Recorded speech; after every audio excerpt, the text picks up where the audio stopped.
Hi అండి, అందరూ ఎలా ఉన్నారు? Welcome back to my channel Akram blogs. ఇవాళ మన ఛానల్లో ఒక మంచి రెసిపీతో అయితే మీ ముందుకు వచ్చేసానండి. మార్నింగ్ బ్రేక్ఫాస్ట్గా అయినా, లేకపోతే ఈవినింగ్ టైం పిల్లలు స్నాక్స్ అడిగినప్పుడైనా, లేకపోతే డిన్నర్లోకైనా ఇలా ఒకసారి పొరలుగా ఉండే ఎగ్ పరాటాని చేసి పెట్టండి. పిల్లలు చాలా ఇష్టంగా తినేస్తారు.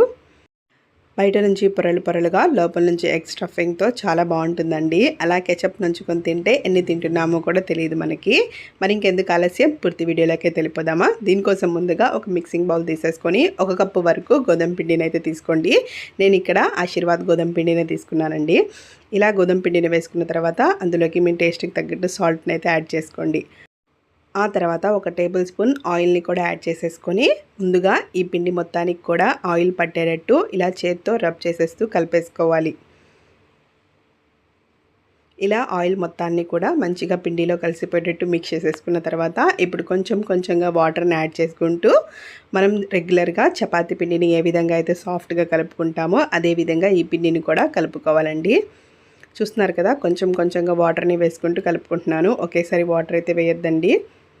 ఈ విధంగా సాఫ్ట్గా కలుపుకున్న తర్వాత మరో 2 నిమిషాల పాటు మర్దన చేసేసుకుందాం.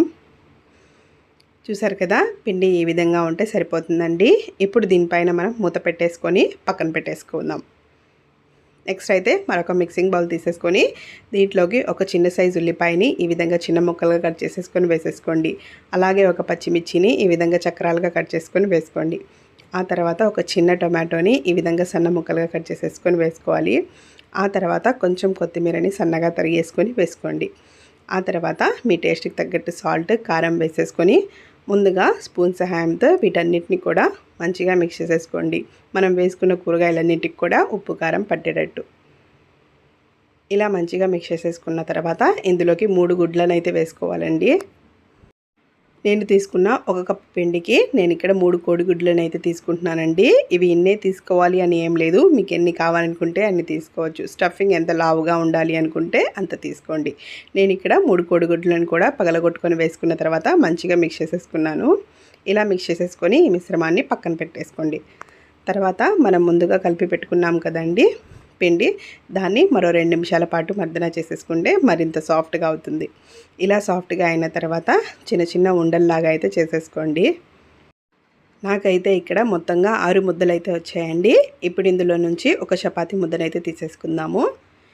ఇలా ఒక చపాతీ ముద్దను తీసేసుకొని ఇప్పుడు దీని మీద పొడి పిండిని వేసుకుంటూ కిచెన్ కౌంటర్ మీద కానీ, చపాతీ పీట మీద కానీ చపాతీ కర్ర సహాయంతో చిన్న చపాతీలాగా అయితే చేసేసుకోవాలండి. మనకి వీలైనంత పల్చగా చపాతీలను అయితే చేసేసుకోవాలి. చూస్తున్నారు కదా, ఈ విధంగా పొడిపిండిని అద్దుకుంటూ వీలైనంత పల్చగా అయితే చపాతీలని రెడీ చేసుకోవాలి. ఇంత పల్చగా ఉంటే మనకి చపాతీ సరిపోతుందండి.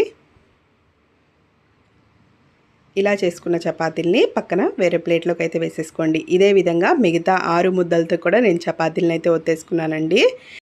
ఇప్పుడు నెక్స్ట్ ప్రాసెస్లో ఏంటంటే మనం ఒత్తుకున్న చపాతీల్లో నుంచి ఒక చపాతీని తీసేసుకొని దానిపైన కొంచెం పొడిపిండి అలాగే ఆయిల్ని వేసేసుకొని దానిపైన మరో చపాతీని అయితే వేసేసుకోవాలి. దీని మీద కూడా సేమ్ ప్రాసెస్లో పొడిపిండి అలాగే ఆయిల్ని వేసేసుకొని మూడో చపాతీని కూడా వేసేసుకోవాలి. ఇదే ప్రాసెస్లో 6 చపాతీలతో కూడా చేసేసుకోవాలండి. నేను ఇక్కడైతే 6 చపాతీలని కూడా వేసేసుకున్నాను. పొడిపిండి ఆయిల్ వేసుకోవడం వల్ల మనకి ఒకదానికొకటి అంటుకోకుండా ఉంటాయండి. ఇలా 6 చపాతీలని కూడా వేసేసుకున్న తర్వాత ఒక సైడ్ నుంచి ఈ విధంగా ఇక్కడ చూపిస్తున్నట్టుగా మడుచుకోవాలండి. ఇలా మడుచుకున్న తర్వాత ఎడ్జెస్ని ఈ విధంగా ఒత్తేసుకోవాలి, ఎక్కడా కూడా మనకి బయటకు అనేది విడిపోకుండా. అలాగే కార్నర్స్ని కూడా ఈ విధంగా ఒత్తేసుకుంటే విడిపోకుండా ఉంటాయండి లేయర్స్ అనేవి. ఇలా చేసుకోవడం వల్ల లేయర్స్గా మనకి మంచిగా వస్తుంది పరాటా అయితే. ఇప్పుడు మనకి ఎంత సైజులో కావాలో ఆ సైజులో ముక్కలుగా కట్ చేసేసుకోవాలి. ఇక్కడ చూపిస్తున్నట్టుగా ఇలా కట్ చేసుకున్న తర్వాత మీకు చూపిస్తున్నాను చూడండి ఎన్ని లేయర్స్గా వచ్చాయో చపాతీలు అయితే. ఇలా చేసుకోవడం వల్ల పొరలుగా తింటుంటే చాలా బాగుంటుందండి. ఇదే విధంగా చూపిస్తున్నాను చూడండి, లోపల నుంచి ఎంత పొరలుగా కనిపిస్తున్నాయి మనకి పిండి ముద్దలైతే. ఇలా 3 ఫింగర్స్ తోటి ఒత్తుకుంటే మనకి ఈ విధంగా చపాతీ ముద్ద అయితే రెడీ అయిపోతుంది.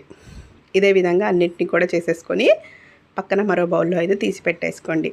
నెక్స్ట్ అయితే ఇప్పుడు కిచెన్ కౌంటర్ మీద కొంచెం పొడిపిండిని అద్దుకుంటూ వీటిని కూడా పొరలు చపాతీలాగా అయితే ఒత్తేసుకోవాలండి. ఇవి కాల్చిన తర్వాత మంచిగా మనకి పొరలు అనేవి కనిపిస్తాయండి. చాలా బాగుంటాయి.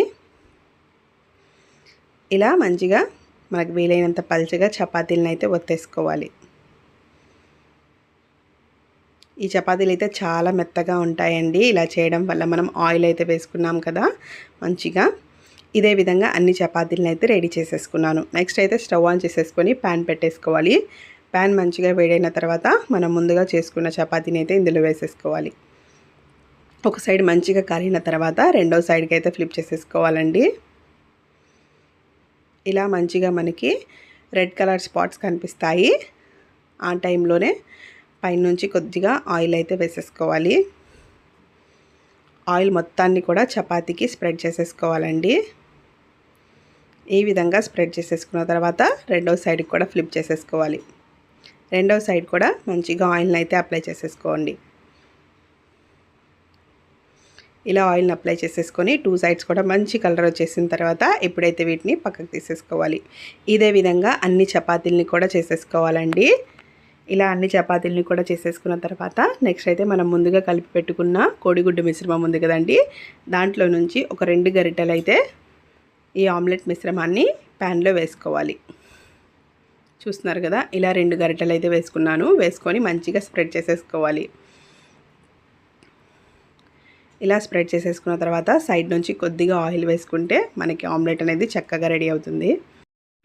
ఇలా కింద నుంచి మంచిగా కుక్ అయ్యి పైన కొంచెం పచ్చిగా ఉన్నప్పుడు ఈ విధంగా అయితే చపాతీని పైన పెట్టేసుకొని స్పాచులా తోటి మంచిగా ఒత్తేసుకోవాలి. కొంచెం పచ్చిగా ఉంది కదా ఆమ్లెట్, సో చపాతీ అయితే అంటుకుపోతుంది. నెక్స్ట్ అయితే సైడ్స్ నుంచి ఆమ్లెట్ని ఈ విధంగా లోపలికి నెట్టేసుకోవాలండి, ఎక్కడొక్కడ బయటకు కనిపించకుండా. ఆ తర్వాత ఫ్లిప్ చేసేసుకొని దీని మీద కూడా కొద్దిగా గుడ్డు మిశ్రమాన్ని అయితే వేసేసుకోవాలండి. ఇలా వేసేసుకున్న తర్వాత మరో చపాతీని అయితే పెట్టేసుకొని స్పాచులా తోటి మనం ఈ విధంగా ప్రెస్ చేసేసుకుంటే ఈజీగా చపాతీ అనేది స్టిక్ అయిపోతుంది. ఇలా స్టిక్ అయిన తర్వాత మరోసారి ఫ్లిప్ చేసేసుకొని 2 సైడ్స్ కూడా కాల్చేసుకోవాలి. ఈ విధంగా కాల్చేసుకుంటే మనకి పరాటా అయితే రెడీ అయిపోతుందండి.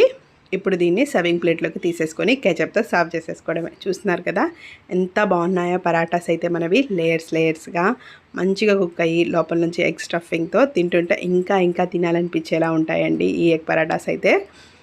చూస్తున్నారు కదా ఎంత బాగున్నాయో. ఇప్పుడు మీకైతే కట్ చేసి చూపిస్తానండి.